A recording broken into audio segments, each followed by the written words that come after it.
Hello, I am Xarkun. This is World of Warships Legends. Today I bring you a ranked battle in which I play the Tier 6 Premium British battleship Nelson, which I am now convinced is a pretty strong pick for this ranked season. I thought it might be a good pick, but I also thought I wasn't being objective because the Nelson is one of my favorite battleships in the game, possibly my very favorite battleship in the game, and I really wanted to take it out for ranked. I was hoping it wouldn't be a terrible idea, and I have proven to myself enough times that it's not.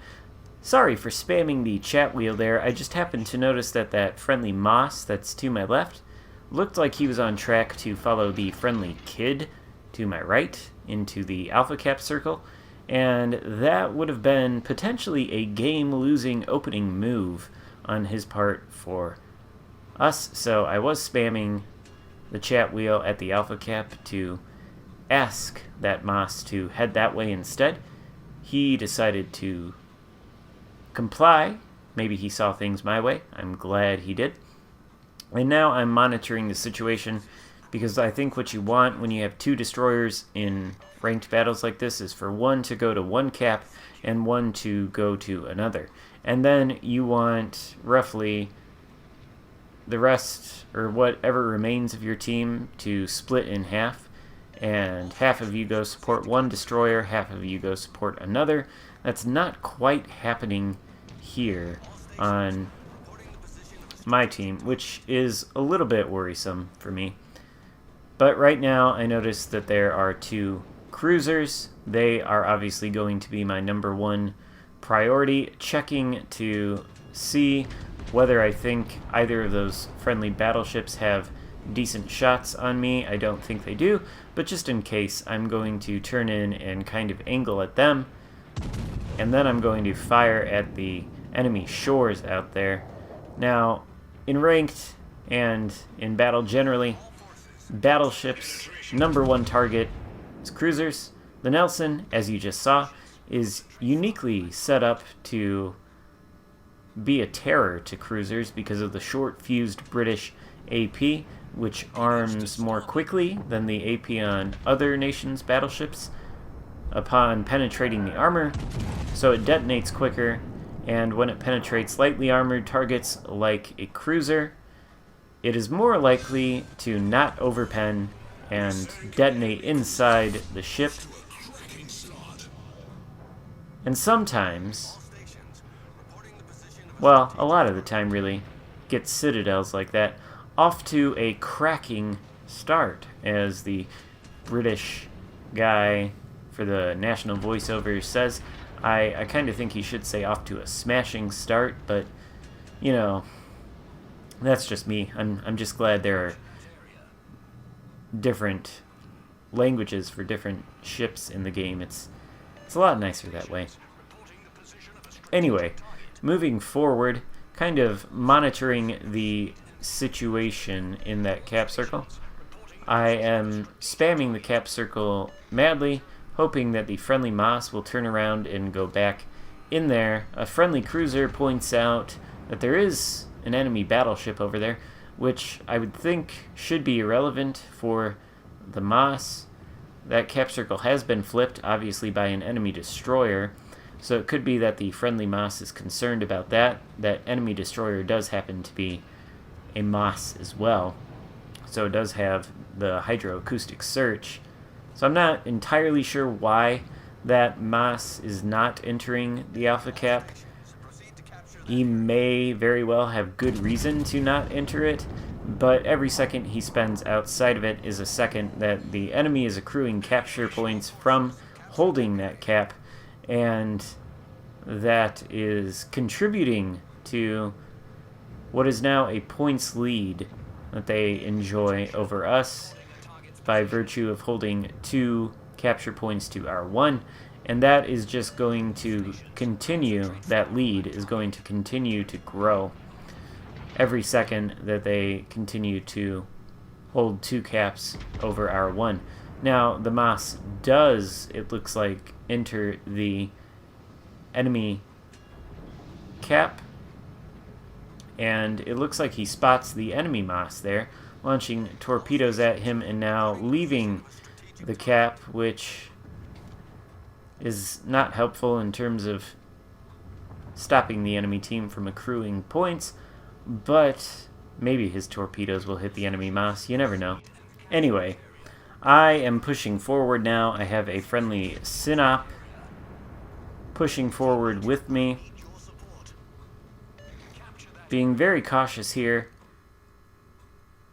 That Colorado does have access to my broadside.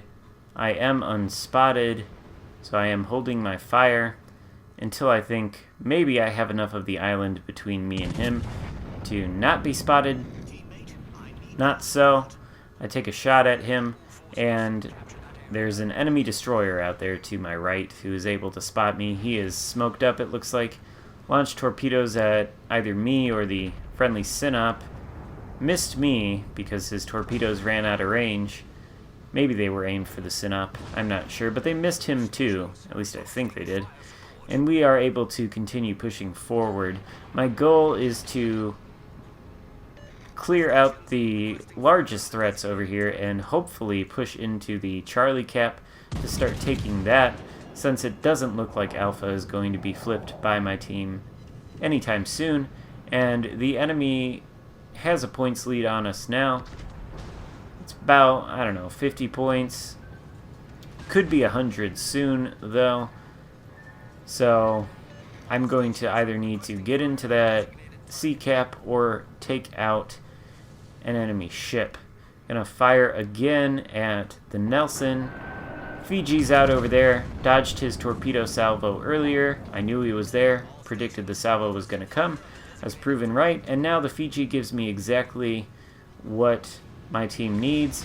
An opportunity to kill him by sailing out. I don't kill him. The friendly Synop does. He launches torpedoes. One hits me.